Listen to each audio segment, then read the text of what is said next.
Nevada test site. The area comprises about 10,000 square miles.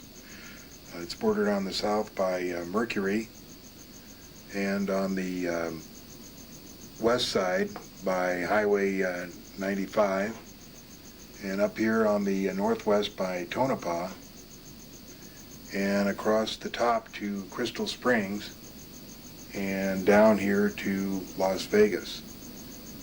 This area right here is the Department of Energy nuclear underground testing area, with all their areas labeled there. This is called the Yucca Strip. Up here is the Tonopah test range where the F-117 used to fly out of, and now there's other secret programs going on up there. This area all across the north here is used for the Red Flag exercises, which is the Air Force equivalent to the Navy's Top Gun exercises. They come out of Nellis Air Force Base here and fly this whole area. Right dead center of the test site is what is known as Area 51, also known as Watertown, also known as the Ranch. At the very center is Groom Lake.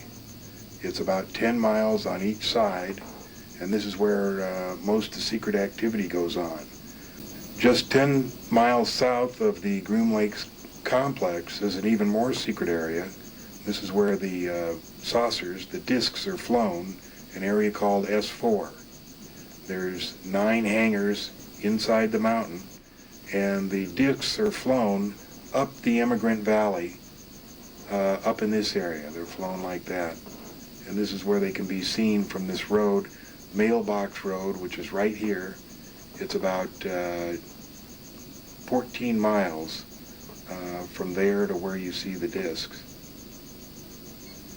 Up in this area up here is the Tonopah test range, and one of the workers up there at this lake right here one day saw a big door open in the dry bed of the lake and a disc come out of there. Area 51 was basically a Navy training base until 1955, when in conjunction with the CIA, Lockheed made a secret test base out of it. And the reason was to test the U-2. In 1959, 60, and 61, they also tested the SR-71 out of there, and it became a perfect area in which to test secret equipment and secret airplanes. So it was, because it was so remote, it was bounded on all sides by mountains, and it was essentially 1,000,000 miles from nowhere. The security that it provided was just exactly what they needed. After 1960, it became a area to test not only planes, but equipment, machinery, all kinds of secret things that they had.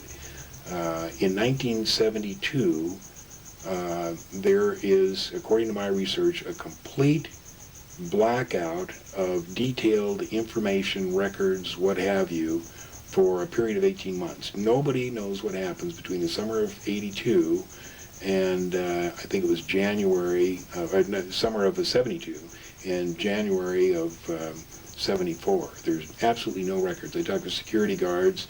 They don't know what happened there. I don't know what happened there.